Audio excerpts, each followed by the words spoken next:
What's good, everybody, man? Welcome back to the channel. Welcome back to the show. And if you're new, welcome back for the first time, man. I'm Wild with Marcus. I am the host of this most magnificent family that I have come to know. And yeah, that's how it works here. If you leave something, if you're new, leave something in the bottom. And if we haven't seen it, we're gonna check it out together, man. This one right here, you can tell if you've been, a family member of the channel. It hits a little different. You can tell by the way it starts because it's particularly we're usually in an upbeat mood on the channel, and this one right here is a different topic. It's the falling of World War II.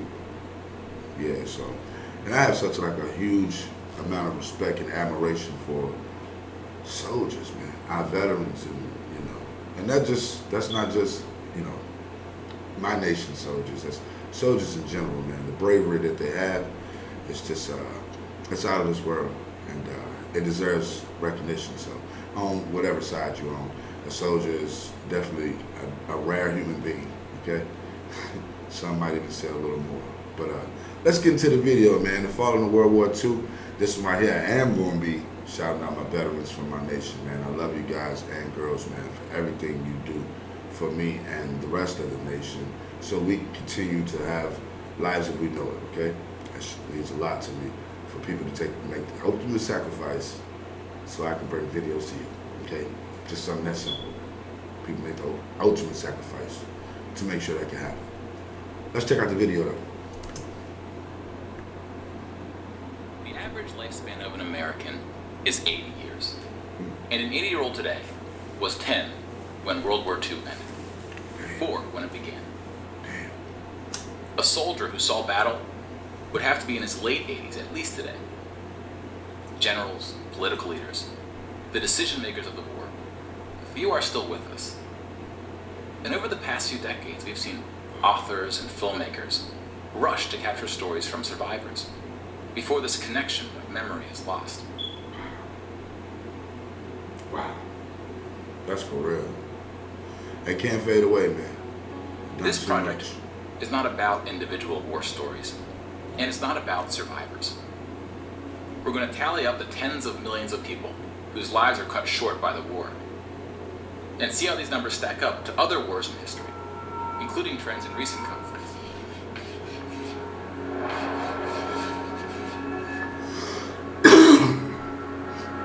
We'll be counting soldiers and civilians separately. Each of these figures represents 1,000 people who died. Civilians were of all walks of life, whereas military deaths were almost entirely men. The average age was about 23. In most battles, for every 1,000 soldiers killed, there are more than 1,000 who are injured. The word casualty can be confusing because in military speak, it often includes both deaths and injuries, and anything else that takes a soldier out of service. Here, we're just counting the deaths, and we'll begin with American soldiers.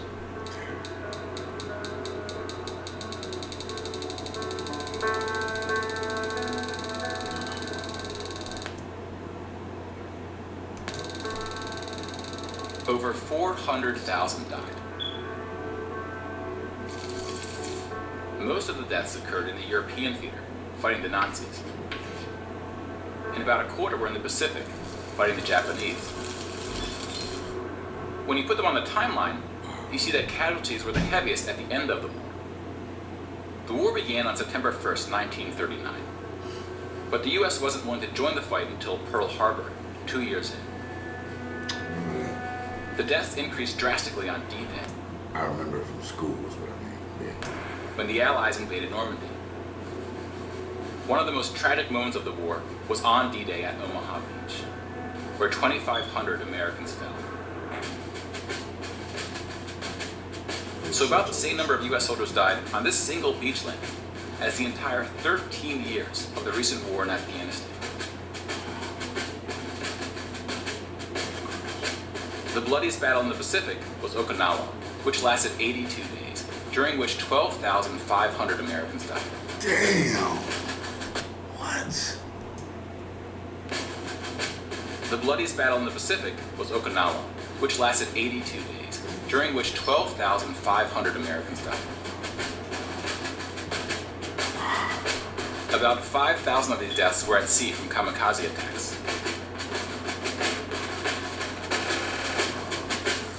Now let's look at some other countries, starting with Europe.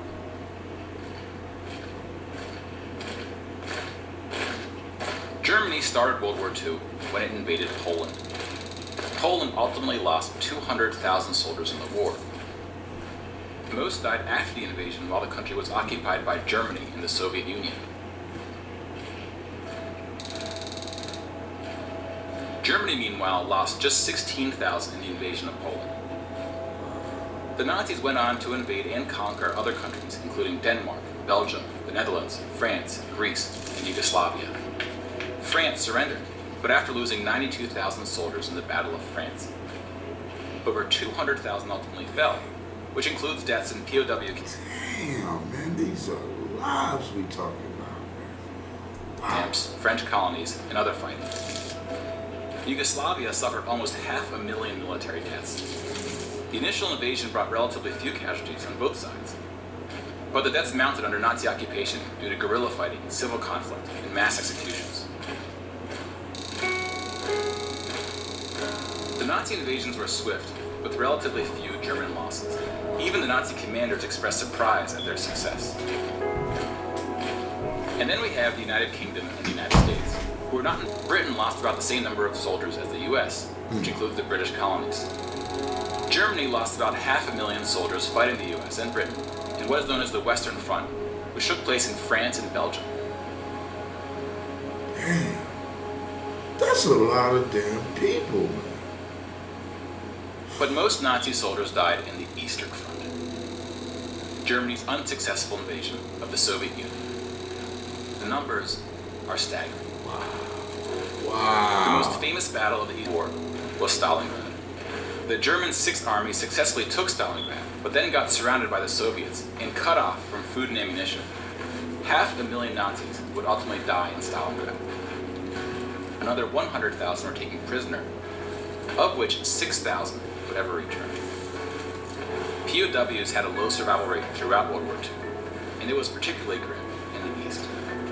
When you include these POWs, roughly the same number of Germans died in Stalingrad as all the Western Front fighting against France, the UK, and the US. And though Stalingrad was a victory for the Soviets, they suffered almost twice as many losses as Germany.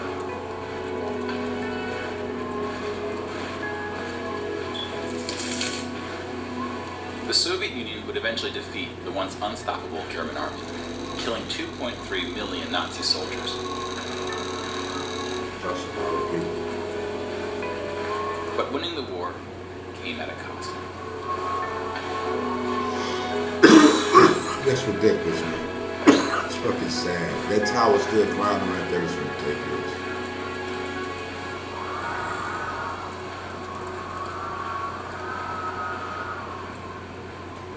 Get the fuck out of here, man. Damn. What? Oh, come on, man.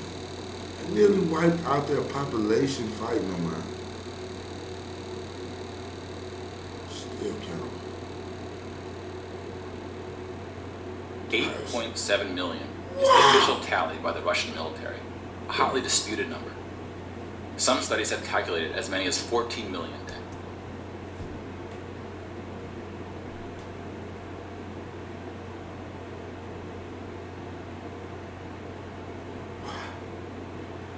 I mean, can't nobody tell them the price. They know the price, bro.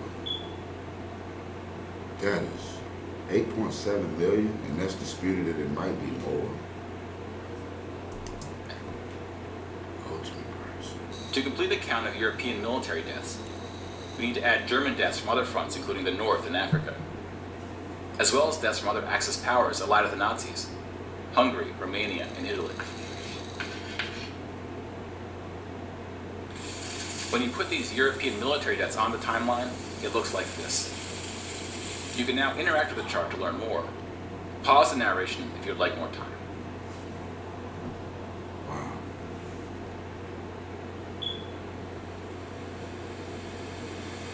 And now we switch to civilian deaths in Europe.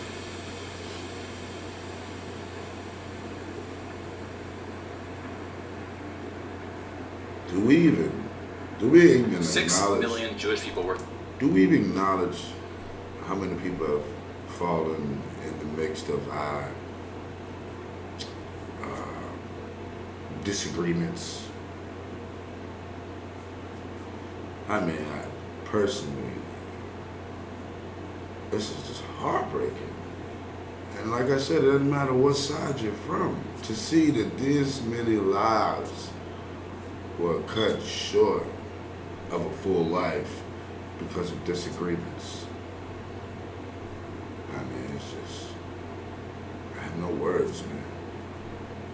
I just wish we all could communicate a lot better than we do, okay? There's no need for us to be doing this type of thing, man.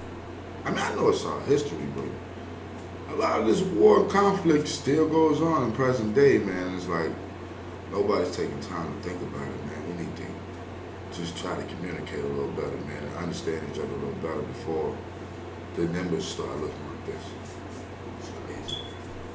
Were killed in the Holocaust.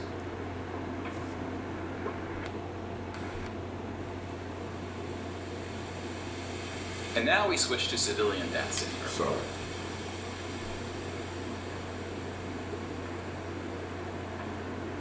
I had to rewind. 6 million Jewish people were killed in the Holocaust. 6 million. If you separate this by country, you see that about half, 2.7 million, were Polish. 700,000 were Soviets, followed by Hungary and 17 other countries.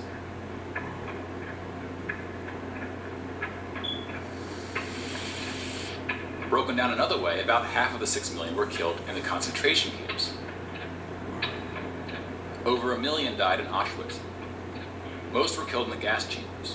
Others died from starvation, exhaustion, disease, and other forms of execution. The second most deadly camp was Treblinka, which was exclusively an extermination camp, set up to look like a train station. Mobile killing groups killed 1.4 million Jews.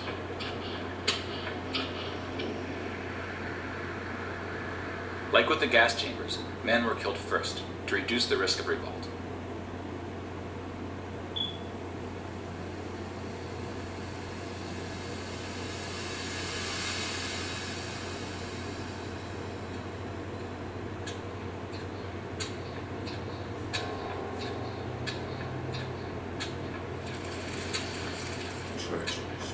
The Holocaust also includes non-Jewish deaths.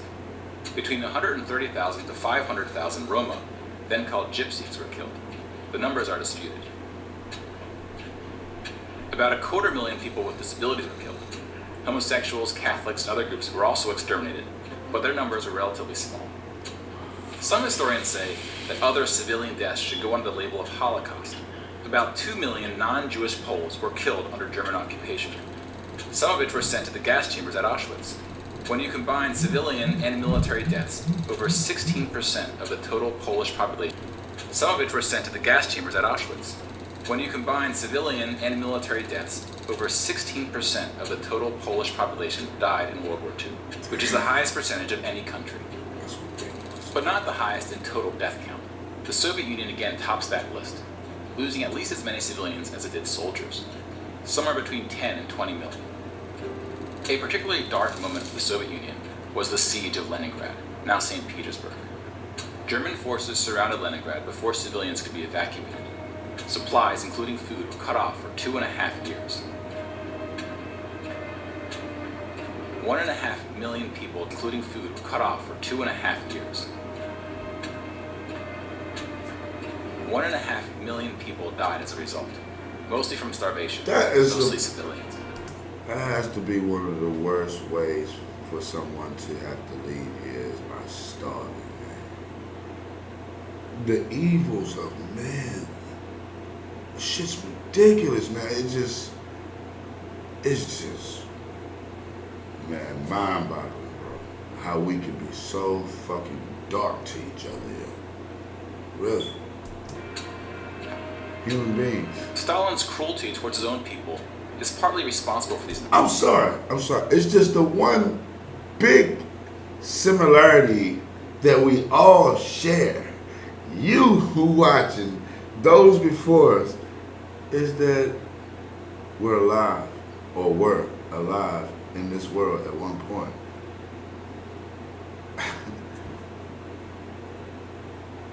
And I think we all can agree on life's a mystery. That's sometimes a bit captivating. And for us to have pure disregard for someone else enduring the same unique responsibilities of living and just having disregard for it, I don't get that. How can we as a people know how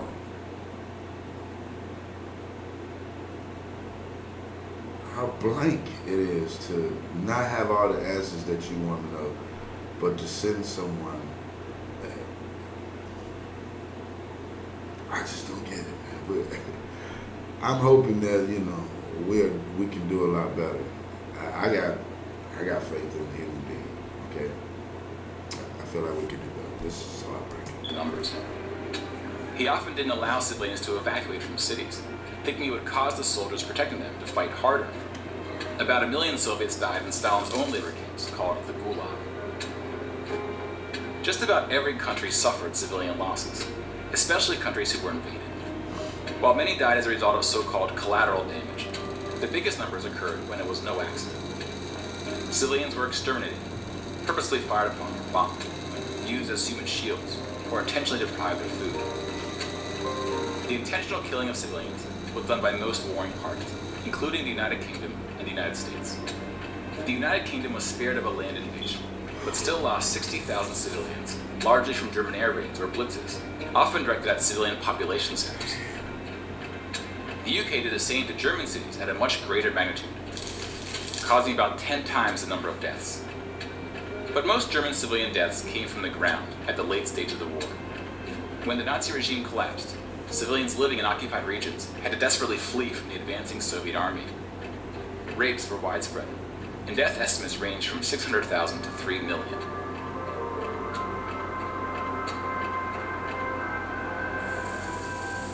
Let's step back and see where we are with the totals. We just counted about 20 million civilian deaths in Europe. If you add this to the European military deaths we already covered, it brings us to over 40 million. Then we have the Asian leader. Here we see the vast majority of military deaths in Asia came from China and Japan. On the civilian side, about 6 million deaths from China, Indonesia, Korea, Indochina, and the Philippines can be attributed to Japanese war crimes, which are sometimes compared to the Nazi atrocities due to the sheer scale of the cruelty. China had the second highest death count after the Soviet Union. And like the Soviets, the Chinese government demonstrated a stunning willingness to sacrifice its own people. Chinese nationalists opened the dike of the Yellow River, hoping the flood would halt the Japanese advance. 500,000 Chinese civilians or more were killed, which is 2 or 3 times the number who died in all countries in the 2004 Asian tsunamis. But the invasion of China only cost Japan 200,000 soldiers. Most were killed fighting the US and allies in the Pacific War. A significant portion of Japanese civilian deaths were caused by American firebombing and the 2 nuclear attacks. Contrary to official US statements, these airstrikes were directed at civilian populations, not military targets. When you add all the deaths outside Europe, it brings us to a grand total of 70 million for the war, give or take depending on who's counting and what civilian deaths get included. More people died in World War II than in any other war in history. For comparison, here are 20 or so of the very worst wars and atrocities we have on record. Some of these are more of atrocities than wars, but we've seen how that distinction can get blurry. Some of these spanned across centuries.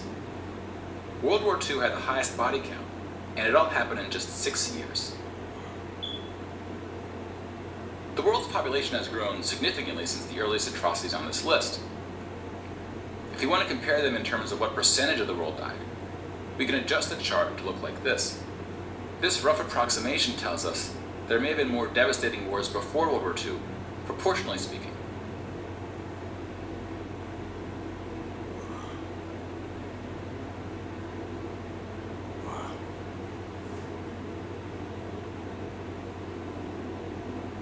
breathtaking. When we turn to post-war conflicts, it's hard to say anything that isn't controversial. But the data shows something quite extraordinary has been happening. In 1989, John Gaddis coined the phrase the long peace to identify the absence of conflict between the nuclear powers during the Cold War. 25 years later, the Cold War is over, and the term is still being used, although its meaning may have shifted. European countries have not fought each other, except for this 10-day war in 1956 when the Soviet Union invaded Hungary. When we look at European wars before World War II, it looks like this. They tend to be more frequent as you go back, though smaller in scale. And the largest 44 economies of the world have not battled each other since World War II. Rich countries have fought poorer countries, like the US versus Iraq. But rich countries have not fought other rich countries. Such a period of peace between the so-called great powers hasn't been seen since the Roman Empire. To many, peace is too strong of a word. Wars have occurred since World War II, and they can be grouped into these four categories. We don't see colonial wars anymore. We've already noted that interstate wars between rich countries have not occurred at all, and here we see wars involving smaller economies have tapered off. That leaves civil wars of two types, with and without foreign intervention. And this is what these battle deaths look like alongside of World War II. More people died fighting in World War II than in all the wars since. And again, we can't forget about world population, which has almost tripled since World War II. If we scale these numbers to show deaths in proportion to world population, showing the likelihood that a person on Earth dies in battle, the downward trend becomes even more pronounced. Now, this isn't to infer anything about why this trend is occurring. That's a discussion for another day. You can now interact with this chart to explore what conflicts are behind the total. That actually, if you can't see that on your screen, it's visitfallen.io, and it'll give you an interactive version. Now bear in mind, we're just looking at battle deaths here, not civilian deaths, but those too are in decline. Peace is a difficult thing to measure. It's a bit like counting the people who didn't die in wars that never happened. We give such importance to the word peace, but we don't tend to notice it when it occurs, or report on it. Sometimes it takes reminding ourselves of how terrible war once was to see the peace that has been growing around us. Of course, this trend may not continue, and it's not clear how looking at these charts can help us make the right decisions to ensure that it does. But the longer the long peace grows, the more significant it becomes. So if watching the news doesn't make us feel hopeful about where things are heading, watching the numbers might. Wow, man. Listen, it's still like a minute or so, give or take a few seconds left for you guys to cover. I'm going to leave that in the bottom for originality. I want you guys to go and check out the guys who created this channel, created this video. You can see they put a lot of time and effort into it, and I do appreciate it. I learned a lot here, okay? Man, damn, man. Just a lot of crazy, cruel shit, man, to get where we at. The long peace. Wow, man, it's like back in the day, just everybody was just about war. Damn, it's crazy, man. Let's try to keep this peace going, though, man. Get to know each other a lot better and communicate, okay? Just because we got differences and disagreements doesn't mean that we have to have complete disregard for each other, all right? I'm challenging you today, family, okay? I'm challenging each and every last person who watched this video to do something nice for somebody that's different, okay? Somebody that's just not normally the type of person you would do something nice for. Just try to do that, man. Let's try to start a cool trend. You know what I mean? Like, I want to hear some person talking about some random guy that just washed their car, or just paid the light bill or something. You know, who knows? It's just, if everybody start doing that right now, man, we can keep this long piece going and see how much better that feel to just to be a part of something that, that speaks unity instead of division. But anyway, it is the worst part of the video, family. It's the part where I got to go to get more. More family content is coming your way real soon, okay? Got to pick everybody up now, man. Right there, it's very sad to watch, man. I love our heroes, man. Like, our fallen ones, just never forgot, man. Wow, man, so many people, man. And just to hear the atrocities that went on during some of these wars, man, and knowing that human beings went through this type of stuff, man. It's a lot, man. It's very captivating. But yeah, fam. Hopefully you liked it and you can thumb it up. Don't worry about the hand. I'll tell you about it later. Leave it into the Snapchat or the Instagram. Both of them are located on the bottom of the page. But yeah, man. It is time for me to get out here and get more content for the family. I love you guys. I love you girls. Be safe. Make sure if you're new, you smack the sub button and hit the bell and keep up with my latest videos. And I promise you the next video you watch will make you smile. Okay? Have a good day. I love y'all, family. Be safe. Niggas hating on the kid, I guess it's cause I'm vicious. Rolling up in something new and taking all the bitches. How you get your car that tone, that shit is so prestigious. I would compliment your shit, but I would really mean it. Niggas hating on the kid, I guess it's cause I'm vicious.